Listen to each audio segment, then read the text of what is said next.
រងៃបើថាមិនបានផឹកទេគឺអត់បានជួបគ្នាទេក្រុមហ្នឹងតែឃើញមុខចេញមកគឺមិនបាច់ឆ្ងល់ថាទៅណាតែមានការមានងារអីទេគឺផឹកតែមួយមុខគត់ដែលខំបង្កើតក្រុមមកហ្នឹងគឺបង្កើតដើម្បីទុកដើរផឹកជាមួយគ្នាហ្នឹងហើយបើបង្កើតមកមិនផឹកបង្កើតមកតែគេបាញ់យោស្អីអញ្ចឹងក្នុងនាមយើងជាក្រុមផឹកជួបមុខគ្នាគឺយើងត្រូវតែផឹកបើថាមិនបានផឹកមិនបាច់ជួបគ្នាមិនបាច់និយាយរកគ្នាស្អីទេម្នាក់ឲ្យតែថាបានផឹកមុខលងរីកឲ្យញុំលងខ្ជិបតែសៃវិញគឺត្រាក់រហូតអត់មានភ្លេងក៏ញាក់ញ័រដែរពេញខ្លួនតែរងថ្ងៃក៏បានពួកវានឹងឯងគ្រាន់បាននាំខ្ញុំដើរចេញពីភាព stress ដើរទៅលួចមន់លួចទាសអ្នកភូមិអីចឹងណាកុំអីពេលមកស្រុកម្ដងស្មុកដែរហ្នឹងណាព្រោះអីវាអត់មានកន្លែងត្រូវទៅហើយការផឹកស៊ីរបស់យើងថ្ងៃនេះក៏មានស្រីស្អាតមកពីខាងបាត់ដំបងមកចូលរួមដែរមានបេក្ខនារី2រូបហើយនិងបេក្ខជនចំនួន2រូបចាពួកគាត់ចង់មកតេស្តសមត្ថភាពជាមួយនឹងខ្ញុំព្រោះអីលឺល្បីតែខ្ញុំផឹកខ្លាំងអីចឹងណាហើយគុណធីមខ្ញុំម្នាក់គ្រាន់តែលឺគេថាមកចង់តេស្តជាមួយខ្ញុំនិយាយវាថានាំគ្នាលើកទ័ពមកទាំងអស់បដ ហើយអត់មានបាត់ក្បាលសំបីតែម្នាក់ចង់និយាយថាពួកនឹងវាកាងខ្ញុំណាស់វាមកអង្គុយលង្កឹបអត់ឃ្លាតទៅណាទេដោយរួយរោមអាចអញ្ចឹងណាក៏ដោយចង់ប៉ះខ្ញុំ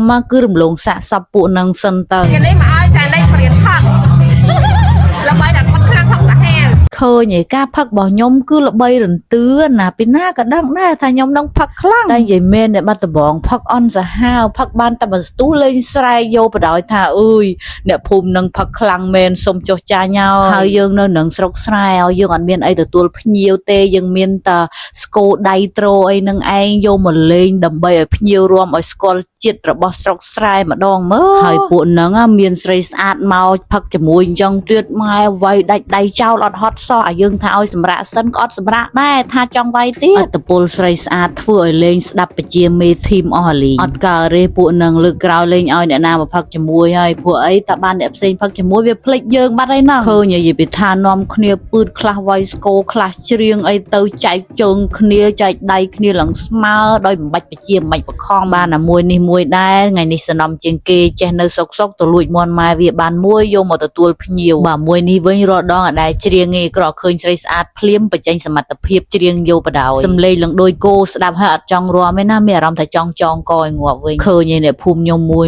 មិនតែកូនធីមខ្ញុំឯណាអ្នកផ្សេងក៏ដោយឃើញស្រីស្អាតអត់បានទេឡើងចលាចលច្បល់ពេញភូមិខ្ញុំខ្មាស់គេនេះសំខាន់កំពុងអារម្មណ៍សុកត្រូវមាត់គេទៀតមិនដឹងជាមួយនេះវាមានមុនស្នេហ៍ស្អីបានសម្បូរស្រីកាងម្លេះកាលមុនខ្ញុំធ្លាប់ផុសវីដេអូម្ដងហើយដែលមានគេឆាតមកថាឲ្យខ្ញុំកុំឲ្យហើយអានឹងផឹកពេកតែលើកនឹងអត់មានឆាតមកឯណាគឺមកថាផ្ទាល់តែម្ដងខ្ញុំកំពុងអារម្មណ៍អញ្ចឹងចិត្តគ្នាស្រាប់តែមាននារីម្នាក់ដឹងមកពីភូមិណាទេគេមកប្រាប់ថាគុំស្និទ្ធជាមួយនឹងបរិសម្នាក់នេះពេកព្រោះអីបរិសម្នាក់នេះគឺជាប្អូនថ្លៃរបស់គេហើយខ្ញុំក៏សួរថាវាមានប្រពន្ធពីកាលបានមានបងថ្លៃនារីម្នាក់នោះក៏ប្រាប់មកខ្ញុំវិញថាបរិសម្នាក់នេះស្រឡាញ់ប្អូនរបស់គាត់អញ្ចឹងគាត់គឺជាបងថ្លៃខ្ញុំលើចង់កាំងកដួយលៀនក្រំ7ចេញក្រៅក្របានប្រុសស្រឡាញ់ដើរអួតប្រាប់គេថាសាច់ថ្លៃអញ្ចឹងយកបដ ாய் ដល់ហើយខ្ញុំសួរខាងប្រុសវាថាអត់ស្គាល់ទេមិនដឹងចែនឹងណាគេផងចេះតែនិយាយស្មានតែពីតាពីហ្នឹងក៏ទៅស្រុកនឹងចម្លែករហូតគួរឲ្យខ្លាចស្រីឥឡូវប្រុសគេមិនទាន់និយាយផងយើងដល់ប្រកាសមុនបាត់ឯហ្នឹងបើសិនតែគ្រាន់តែបានប្រុសស្រឡាញ់យើងរាប់ចូលតែសាច់ថ្លៃបានអញ្ចឹងម៉ែខ្ញុំកូនភាសាច្រើនណាស់ព្រោះអីប្រុសខ្ញុំច្រើនមើលទៅខ្ញុំប្រហែលជាត្រូវទៅស្រោចទឹកចាញ់ហើយកុំឲ្យមានរឿងដែលចម្លែក